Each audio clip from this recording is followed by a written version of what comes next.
नमस्कार, मैं राहुल खरवड़े आप सभी का स्वागत करता हूँ आपके यूट्यूब चैनल इकोनॉमिक सॉल्यूशंस पर।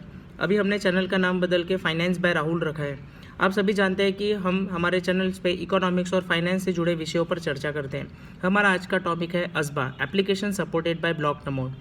जो कोई भी इन्वेस्टर होता है जो स्टॉक मार्केट में पैसे लगाता है, तो पहले जब स्टॉक मार्केट में पैसे लगाए जाते थे, यानी पहले जब आईपीओ आता था और आज जब आईपीओ आता है, तो आईपीओ की सारी इन्फॉर्मेशन आप लोग जानते हैं कि स्टार्टिंग में ही दी जाती है कि आईपीओ कब लॉन्च होने वाला है, कितने दिन के लिए रहने वाला है, फिर कैसे अलॉट होने वाला है, अलॉटमेंट की डेट क्या होंगी, लिस्टिंग की डेट क्या होंगी, सारी इन्फॉर्मेशन। तो जब कभी भी हम लोग आईपीओ खरीदते हैं तो एप्लीकेशन के साथ साथ हमें अपने उसमें पैसे भी जो है वो सबमिट करना होता है। तो पहले 1992 के पहले जब ऑफलाइन ट्रेडिंग चलती थी, तब क्या होता था कि लोगों के जो पैसे हैं वो एप्लीकेशन के साथ पैसे भी सबमिट कर दिया करते थे।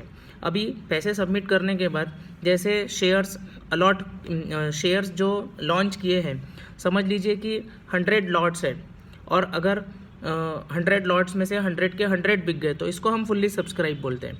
अगर 100 लॉट्स है लेकिन 500 लॉट की अगर डिमांड आ गई तो उसे हम ओवर सब्सक्राइब कहते हैं।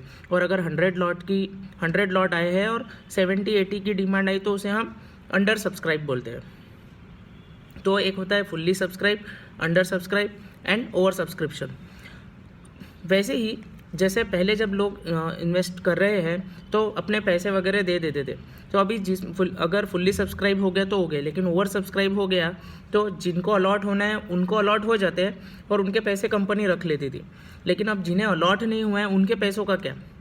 तो उनके पैसे लौटाते 6-6 महीने लगा देती थी पहले कॉरपोरेट कंपनीज।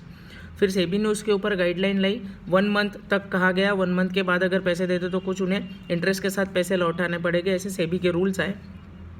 लेकिन ये अज़बा क्या करता है कि अभी ऑनलाइन ट्रेडिंग होती है और जब कभी भी हम लोग अगर किसी आईपीओ के लिए अगर हम लोग अप्लाई कर रहे हैं तो आईपीओ मोस्ट प्रोबेबली 15,000 के करीब एक लॉट होता है।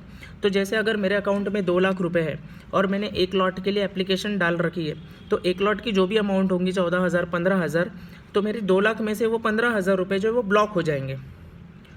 ओके, और जिस दिन अलॉट होने वाले हैं शेयर्स, अगर मुझे अलॉट हो गए तो वो 15,000 रुपये आगे वालों को चले जाएंगे, उन कंपनी को चले जाएंगे। और अगर मुझे अलॉट नहीं हुआ बिकॉज ऑफ ओवर सब्सक्रिप्शन, तो मेरे अकाउंट का वो जो पैसा है उसके ऊपर से ब्लॉक हट जाता है और मैं एट द सेम डे उन पैसों का इस्तेमाल कर सकता हूँ। तो ये है अज़बा, एप्लीकेशन सपोर्टेड बाय ब्लॉकनमोड। धन्यवाद।